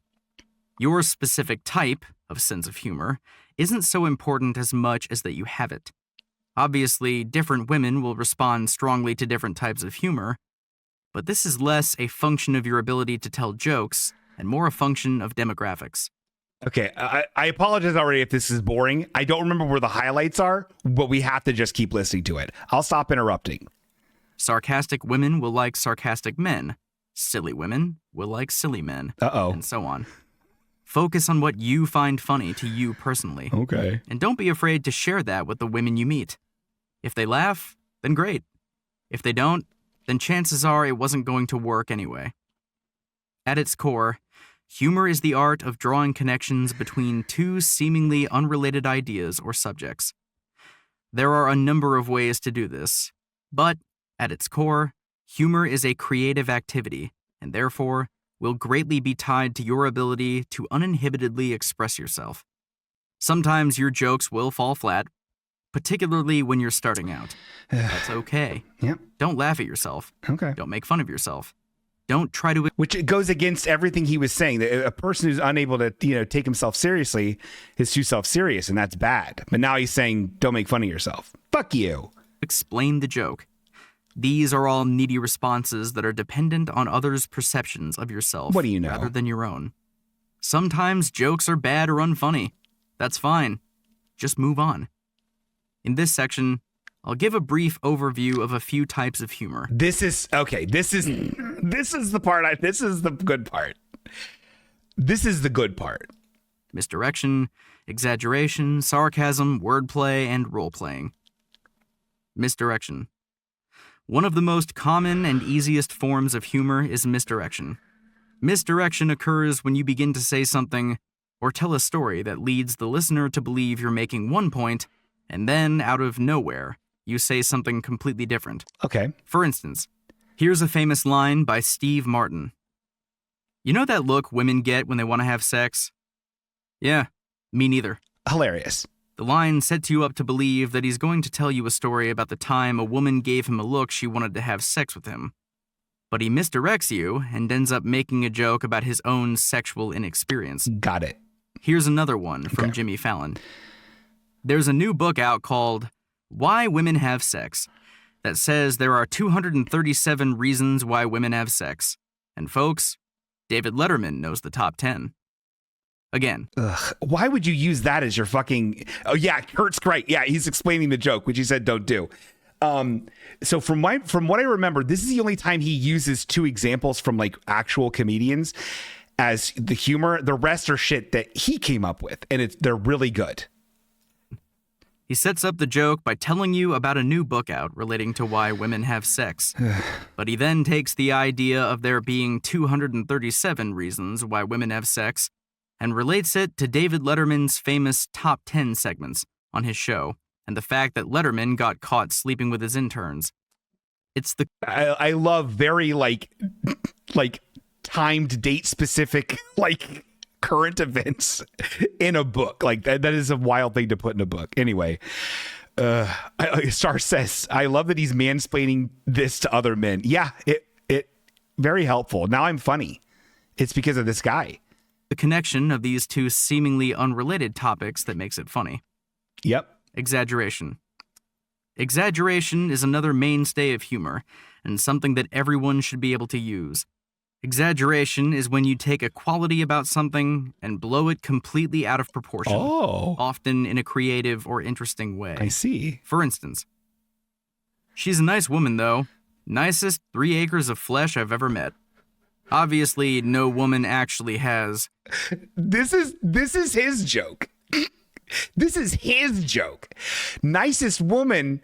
That's a nicest woman. Nicest 3 acres of flesh I've ever seen. So this is a fat joke. This is a person. This is a person. This is the wokest book I could find. And this is when he has to talk about humor. Okay, let's continue. 3 acres worth of flesh. But the exaggeration of her being fat is what causes this line to be funny. Hilarious. There's also a subtle misdirection in the line, going from she's nice to she's fat. Because you can't be both. Can't happen. Typically, the more creative and extreme you are in describing your exaggeration, the funnier it will be. For instance, notice the difference in how funny the following 2 lines are. She was as ugly as a dog. I've seen more attractive things in the bottom of an airport urinal.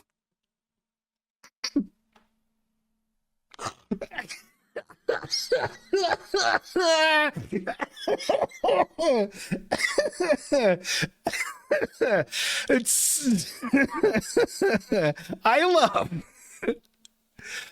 what I love. So the 2 examples he uses from real people are about sex and having sex with women, which I'm just like, I guess it's on topic to the book, whatever. And then so far, the only jokes he's doing are like just dogging on ladies' looks. And he thinks 3 acres of flesh is hilarious because it's exaggerating. And then he's saying, what did he say? Something, I don't want to back up. He basically said, you look like something that's in a urinal or something. Ooh, that's so fucking stupid and bad. This guy sucks so bad. Notice the second one is far more extreme and creative. Uh-huh. The completely unrelated ideas of an airport urinal and a girl's face, I'm laughing just typing this, is what creates the greater degree of humor. Fucking In nerd. humor, the more specific and odd the details, I'm laughing just typing this. I forgot about that. I forgot how much I fucking hate this guy. I forgot how much funny this is. This is so fucking funny. Ugh. typically the more funny a joke is. Teasing and sarcasm. This is what Date Mike listened to.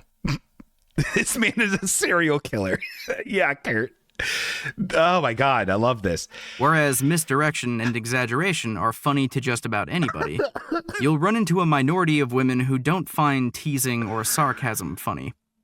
Teasing and sarcasm can also vary in degrees of appropriateness. Oh, you mean being mean, being cruel to somebody isn't gonna drop panties, my dude? Okay. Let's see what old Mark Mason. What is Manson? Marnstein. Let's hear it. Especially depending on where you are.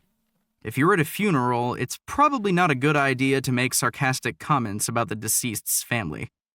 Teasing is when you make humorous comments that are derogatory about someone. Generally, teasing is done in good humor and with good intentions. Teasing with bad intentions becomes insulting and is not welcome by most people. I see. Teasing is supposed to be fun. The ideal tease will create a mixture of emotions in a girl.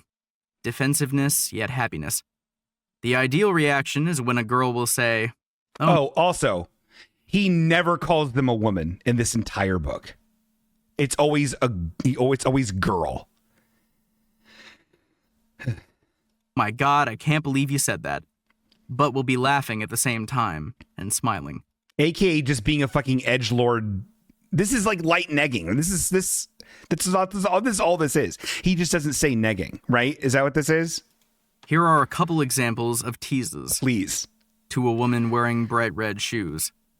Are you gonna click your heels to go home later? To a woman sitting by herself. Do you get it?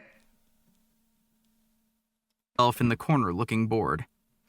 So, who put you in timeout? Oh, God. To a woman waving a dollar bill at the bartender to get his attention. Is that how you always get men to pay attention to you? Be careful with teases, especially to women you don't know. He's so satisfied with himself. He's so fucking satisfied with himself. In the beginning of the book, he talks about how he's had sex with thousands of women. My God. We're not even halfway through. We're going to keep on plowing on, okay, everybody? I'm sorry for this. I said the last one to a woman I didn't know and got slapped. Then again, I still slept with her. But when you tease frequently and freely, be prepared for a wide range of emotional responses. Teasing polarizes, often hard and quickly. Therefore, it's a good tactic, but not always exactly pleasant. Sometimes girls will genuinely be offended or sensitive to teasing and not react well. Yeah. I'd say maybe 1/3 of the women I meet do not react well to teasing or a good-natured ribbing. Okay. Make a point to spot these women and let the teasing go. Generally, women who don't enjoy being teased really appreciate genuine compliments, so I switch it up. Sarcasm is an even darker form of humor. Whatever. Okay, I don't even know what to say about that. Let's continue. Than teasing. Sarcasm works on even fewer women, but the women who appreciate it really appreciate it. Chances are a lot of you reading this don't have a very sarcastic sense of humor. Fuck you. Yeah, I did. That's idiot. fine. You can just live a sexless and lonely life forever. That was sarcasm, if you missed it. Fuck, I want to beat the fucking shit out of this guy. Oh my God. I just hate him so much. I'm not a violent person. I don't have a there's certain things that bring out a bully reflex in me, and this dude's doing it. I hate him. I hate him so much. Seriously, sarcasm isn't for everybody. Sarcasm is when you make an extreme statement that's completely opposite of what you actually mean. You often say it with complete seriousness and without smiling. Okay, Naomi Foblum just dropped a fucking clark in the dark. Let's read it and see what she has to say about this. Naomi Foblum says, I once had a man at a bar come up and ask me if my nipples were shaped like shamrocks. I guess because my hair was green. And when I didn't laugh, he got really embarrassed and came up to apologize me multiple times throughout the night. Aw. Well, he shouldn't have asked that. Not only is it lewd and inappropriate and weird, but it's also like it's not clever. That's like a big, oh God, I hate this. I don't like when someone like has, let's say you have blue paint on your hand and someone's like, oh, what were you doing? Finger and Smurf that? That doesn't make any fucking sense because Smurfs don't leak blue. They don't get blue on you. They're not painted. That's their skin. I imagine the secretions that come from any Smurf are just like ours. I don't like that. Shame on him. You were right not to laugh. A lot of women won't get sarcastic humor. They'll think you're being serious or they'll get confused. Because women's be stupids. Others don't enjoy it very much. But I will say in my experience, when a woman loves sarcasm, she loves sarcasm. I made that joke at you, Bingo. I know I did at the Frogman Festival and you laughed. What? The Smurf one?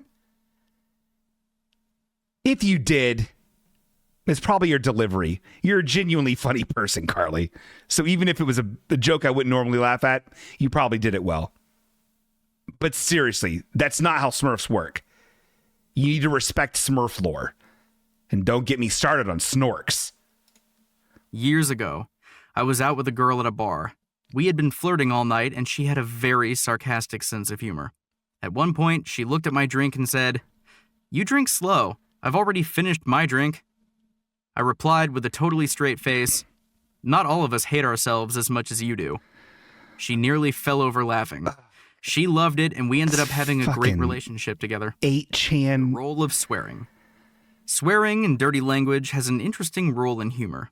Many types of humor, such as sarcasm and exaggeration, require a certain level of edginess to pack a powerful punch. God. Using dirty language or swear words is kind of a cheap and easy way to make whatever you say more extreme. For instance, adding the word fucking into just about any humorous statement will make it pack a little more of a punch.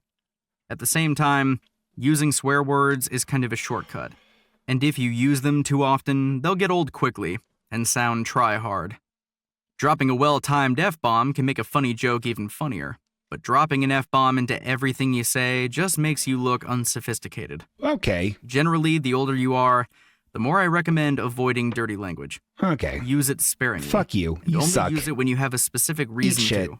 nerd. The more you use it, the I'm more idiot. attention-seeking and negative you will make yourself appear. Fuck you. I'll kill you. I'll Both kill of myself. which are unattractive traits. Oh, yeah?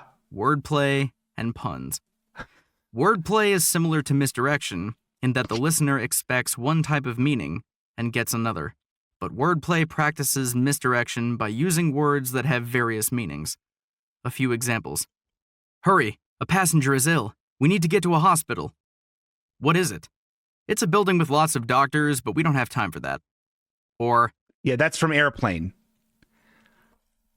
surely you can't be serious. I am serious. And please don't call me Shirley. Also from Airplane. I would say that puns and wordplay are an even rarer form of appreciated humor than sarcasm. Puns and wordplay also tend to be very intellectual.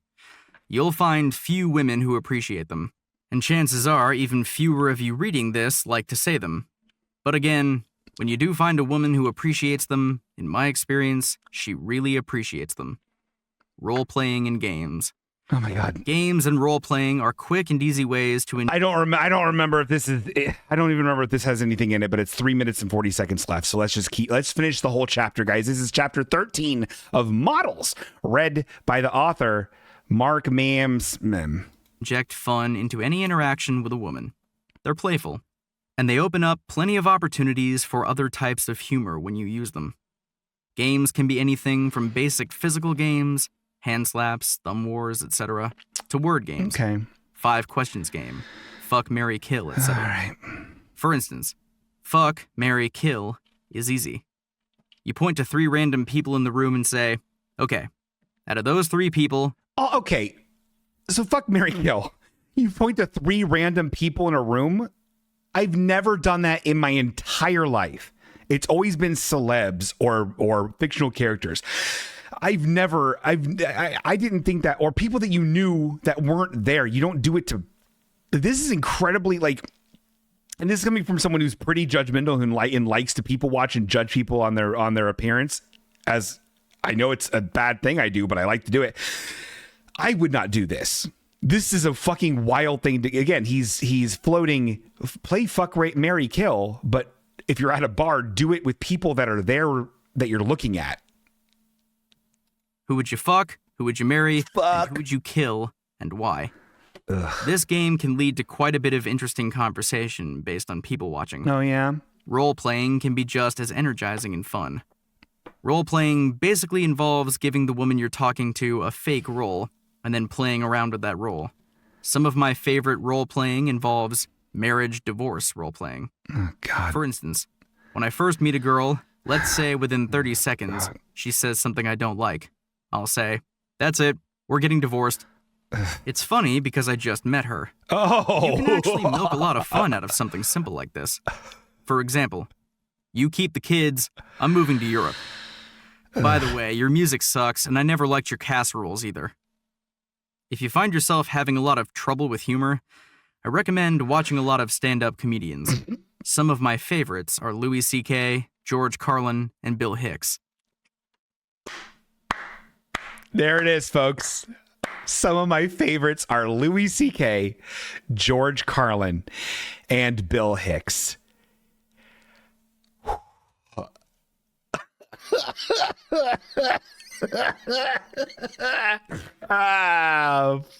Pay attention to their delivery, Okay. their timing, Cool. and their facial expressions. Okay, well. These things can't be taught in a book, so pay attention to them. Pick a few of your favorite comics and watch their stand-up routines multiple times to get a real sense of how they tell a story and how they nail a punchline. Also, be aware of falling into the trap of self-deprecating humor. Okay. A lot of men, particularly needy men, What? who are highly invested in other people's reactions around them, Well, that's really... will make fun of themselves and put themselves down in order to get a laugh. Okay. Although this may make women laugh, when used in excess, it's a needy behavior because you're sacrificing your own self-perception for the sake of others' amusement. Okay, well... Therefore, it's ultimately unattractive. Oh, right, okay. Guys with a good sense of humor who habitually use it on themselves, I recommend turning those same jokes and thoughts onto the woman you're talking to. Instead of making fun of yourself, make fun of her. It may feel uncomfortable at first, but you'll be surprised at how it will blow your interactions wide open and infuse more sexuality and playfulness into them. Love it. Humor is not a cure-all for your problems with attracting and seducing women. If there were a cure-all, it'd be physicality. Chapter 14. Some naturally funny men overly rely on their ability to make a girl laugh and actually overdo it. Instead of being attractive and strong men, they become entertainers, constantly seeking attention and validation. Oh. The worst part about this habit is that it all happens while making the woman laugh and making her enjoy your company. So a lot of men get confused and actually think that they're seducing her. She's smiling, she's laughing, she likes me. She must be sexually attracted to me, right? Yeah. Sadly, no. Humor is only useful if used in conjunction with leading her in a dominant manner and pushing things physically with her. Ultimately, you aren't ever really attracting a woman unless you're connecting with her physically and emotionally. And although humor is a very useful tool to help you do that, it doesn't actually do it for you. Huh. I should re-listen to this book. I've been doing it wrong. The whole next chapter is about touching women. Is about how to start touching them when you don't know them and you just met them. It's good.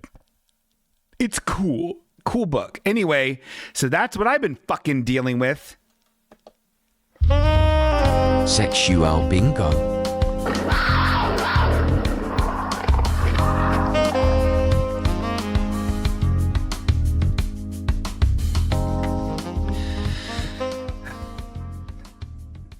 Fucking what a dark world. A high dollar book.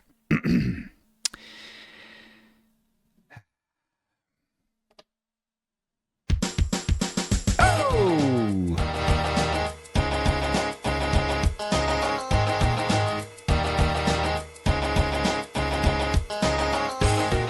it is time for Name That Name. That is right, everybody. Name that name. The person who gets named on this Name That Name out of all the subscribers that we have will get a wonderful variety of items, including a piece of paper I rubbed on me and fish sauce, and you can smell what I smell like currently. So get your pocketbooks ready. That's what we're doing right now. So let's delete that row and then delete the first row. Oh God, hold on. Jesus fucking Christ. Come on. Bingo, get it together. You're embarrassing yourself. They're all looking at you. All right. Jimmy Charm kind of life. Meow meow. Okay, everybody. We've got 25 humdingers over here. And thank you very much for everyone whose subscriptions are subscribing right now. I appreciate it. I know the economy is going around the town. I appreciate you subscribing. And remember, you can do it for free through Amazon Prime. I don't need it. But it does make me feel like $100 whenever I see a little like, oh, you got a little bit of money from Twitch, buddy. I'm like, huh, look at that. Look at that. It does make me feel good. Anyway, shut up. Let's generate 1 through 25. Let's see who's going to win. 11. Oh my God. This is like, he's won so many fucking times. Rigged. Ragenfregner is number 11. Yeah, that's who won. He's a very nice man. He deserves it, but wow. How many times is that guy gonna win?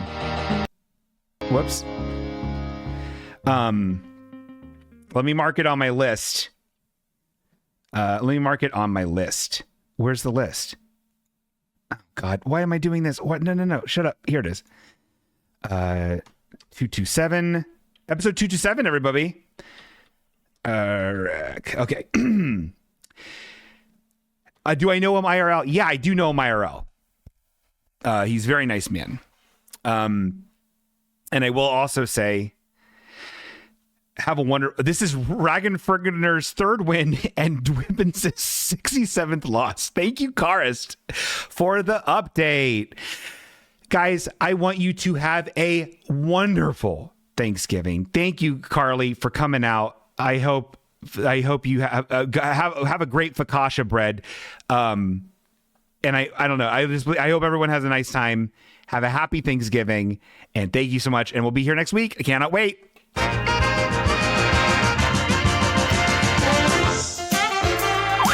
Bingo. Ooh. Thank you, Emotional Creature 79.